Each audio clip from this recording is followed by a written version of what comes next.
कभी सच बचाने के लिए एक जान का खतरा मोल लेना पड़ता है। ये कहानी सिर्फ एक डॉक्टर की नहीं, बल्कि हर उस शख्स की है जो हक के लिए खड़ा होता है। ये कहानी शुरू होती है राजस्थान के एक गांव से, जिसका नाम जयपुर था। वहीं की एक औरत शीला नाम की एक जानी मानी लेडी डॉक्टर के पास पहुंची। उसके चेहरे पर टेंशन साफ दिख रही थी और उसकी आवाज में घबराहट थी। उसने डॉक्टर से कहा, डॉक्टर साहिबा, जंगल में एक साधु रहते हैं। वो बहुत बीमार हैं, अकेले हैं और उनकी तबीयत दिन ब दिन खराब होती जा रही है। प्लीज एक बार उन्हें देख लीजिए। डॉक्टर, जो अपने काम और लोगों की मदद करने के लिए मशहूर थीं, बिना कुछ सोचे फौरन तैयार हो गईं। उन्होंने अपना छोटा सा बैग उठाया और सीधा साधु की झोपड़ी की तरफ निकल पड़ी। जब वो झोपड़ी के पास पहुंची तो माहौल थोड़ा अजीब लगा। हवा जैसे रुक गई थी, सब कुछ शांत था। ना कोई आवाज आ रही थी, ना कोई चहचहाहट। डॉक्टर ने दरवाजे पर जाकर धीरे से आवाज दी, बाबा जी, मैं डॉक्टर हूं। आपका इलाज करने आई हूं। अंदर से एक हल्की सी खांसी की आवाज आई। अंदर से खांसी की हल्की आवाज आई। फिर एक कमजोर सी आवाज सुनाई दी, आ जाओ बेटी। डॉक्टर साहिबा धीरे धीरे झोपड़ी के अंदर दाखिल हुई। अंदर एक बुजुर्ग साधु जमीन पर बिछे पुराने कपड़ों पर लेटे हुए थे। उनके चेहरे पर साफ कमजोरी झलक रही थी, लेकिन उनकी आंखों में एक अजीब सी चमक थी, जैसे वो सब कुछ गौर से देख और समझ रहे हों। साधु बोले, बेटी, तुम इतनी दूर चल कर आई हो, तुम्हारा शुक्रिया। लेकिन इलाज से पहले एक बात सुननी जरूरी है। डॉक्टर थोड़ी हैरान हुई, बोली, जी बाबा जी, आप बताइए।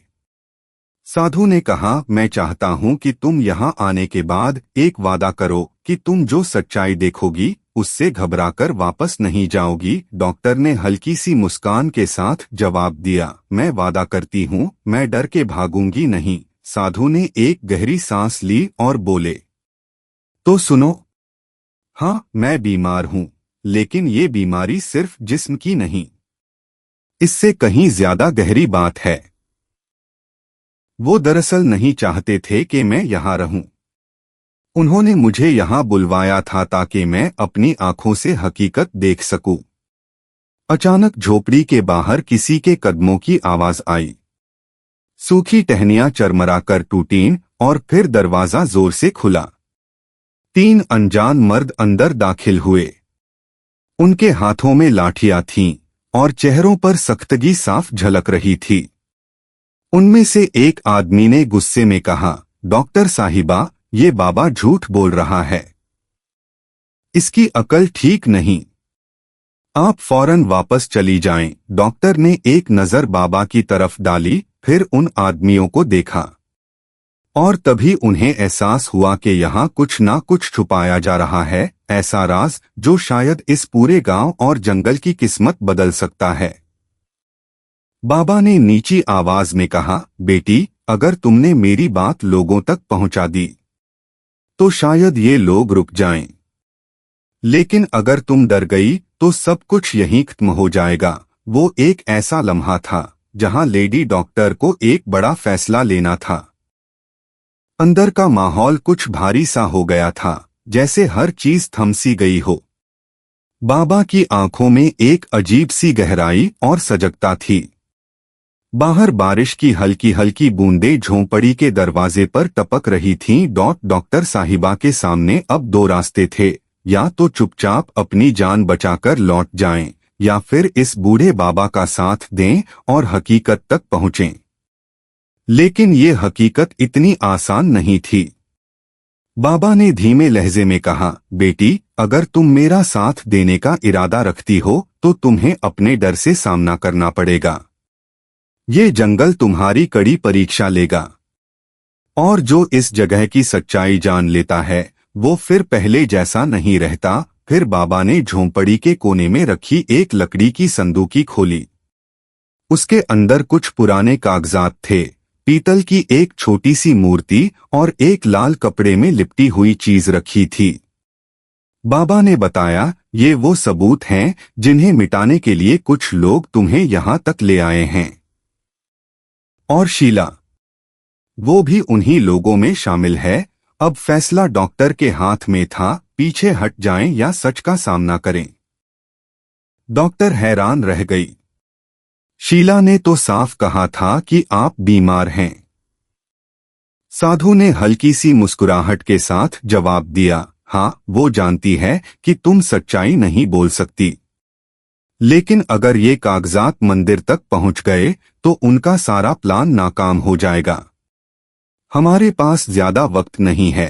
ये कहते हुए डॉक्टर ने वो तमाम चीजें थैली में रखीं और बाइक की चाबी मजबूती से पकड़ ली। साधु ने समझाया, रास्ते में रोशनी बहुत कम मिलेगी। मंदिर का जो पुराना रास्ता है वो जंगल के बीच से जाता है। वहां तुम्हारी मुलाकात किसी से भी हो सकती है। बारिश की हल्की बूंदें लेडी डॉक्टर के चेहरे पर गिर रही थीं। चारों तरफ घना अंधेरा था और जंगल में सन्नाटा छाया हुआ था। बाइक की हेडलाइट एक पतली सी रोशनी फैला रही थी, लेकिन पेड़ों की डालियां और झाड़ियां रास्ता बार बार धुंधला कर रही थीं। साधु की बातें अब भी उसके कानों में गूंज रही थीं। दोस्त, और कभी कभी असली खतरा वही होता है जो सामने नजर नहीं आता।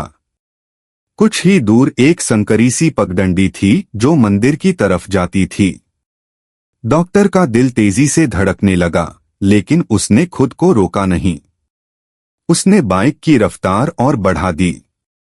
अब मंजिल करीब थी, लेकिन जैसे ही वो एक संकरी मोड़ पर पहुंची, अचानक सामने दो साए नजर आए। ये वही लोग थे जो झोंपड़ी में आए थे। उनके हाथों में टॉर्च और डंडे थे। एक ने जोर से आवाज लगाई, रुको, वो थैली हमें दे दो। डॉक्टर ने एक पल भी जाया नहीं किया, तुरंत बाइक मोड़ी और जंगल के दूसरे रास्ते में चली गई। पीछे से कदमों की आवाज और चीखें बढ़ती जा रही थीं। अचानक बिजली चमकी, एक तेज रोशनी फैली और बस एक पल के लिए उसने दूर देखा, बारिश में भीगा हुआ एक छोटा सा मंदिर, और उसके दरवाजे पर एक दिया जल रहा था। वही उसका मकसद था, लेकिन वहां तक पहुंचने के लिए उसे एक आखिरी खतरा और पार करना था। पीछे से एक गूंजती हुई आवाज आई। डॉक्टर ने पलटकर देखा। तीनों मर्द बहुत तेजी से उसकी तरफ बढ़ रहे थे। उसने एक गहरी सांस ली और बिना कुछ सोचे समझे पुल की तरफ दौड़ पड़ी। उसके जूते फिसल रहे थे, लेकिन उसने खुद को संभालते हुए दौड़ जारी रखी। एक पल ऐसा आया जब उसका पैर पुल के किनारे से फिसल गया, लेकिन वो तुरंत संभल गई। मंदिर के दरवाजे तक पहुंचते ही उसने लकड़ी का भारी दरवाजा जोर से धकेला और अंदर दाखिल हो गई। अंदर हल्की सी रोशनी थी और भजन की धीमी आवाज पूरे माहौल में गूंज रही थी। सफेद कपड़ों में एक बूढ़े पुजारी ने सामने आकर उसका इस्तकबाल किया। डॉक्टर ने तेज सांसों के बीच थैली उनके हाथ में दी और कहा, बाबा जी ने कहा था कि ये आपको देनी है। इसमें सच का बोझ है, इसे बचा लीजिए। पुजारी ने थैली खोली। अंदर कुछ पुराने दस्तावेज थे, जमीन से जुड़े कागजात और एक पुरानी मूर्ति की तस्वीर। ये सब देखकर पुजारी की आंखों में आंसू आ गए। उन्होंने भराई हुई आवाज में कहा, बेटी, तुमने बहुत बड़ी अमानत बचा ली। ये सबूत ही तो हैं जो साबित करते हैं कि ये जमीन गांव वालों की है, ना कि उन लालची लोगों की जो जंगल पर कब्जा करना चाहते हैं। डॉक्टर ने पलटकर देखा। वो तीनों आदमी अब भी पुल के दूसरी तरफ खड़े थे, मगर मंदिर की दहलीज पर आने की हिम्मत नहीं कर पा रहे थे। शायद इस मुक़द्दस जगह की रोशनी और सुकून भरा माहौल ही उन्हें रोक रहा था। पुजारी ने धीमे लहजे में कहा, लड़ाई अभी खत्म नहीं हुई, लेकिन आज तुमने सच के चिराग को जलाए रखा है। गांव के लोग जो अब तक दूर खड़े ये मंजर देख रहे थे, धीरे धीरे डॉक्टर के करीब आ गए। उनकी आंखों में शुक्रगुजारी और अदब साफ झलक रहा था। एक बूढ़ी औरत आगे बढ़ी, डॉक्टर का हाथ थामा और नम आंखों से कहा, बेटी, आज तुमने सिर्फ एक बुजुर्ग साधु की जान नहीं बचाई, बल्कि हम सबके मुस्तकबिल को भी बचा लिया। दोस्तों, ये कहानी यहीं खत्म होती है, लेकिन ये सिर्फ कहानी नहीं थी, ये एक जज्बा था। उम्मीद है इसे सुनकर आपको भी कुछ महसूस हुआ होगा। अगर आपको इस तरह की वीडियोस पसंद आती हैं, तो हमारी आज की वीडियो को लाइक करना मत भूलिए। और हाँ, हमारे चैनल को सब्सक्राइब जरूर कीजिए, ताकि अगली वीडियो का नोटिफिकेशन सबसे पहले आप तक पहुंचे।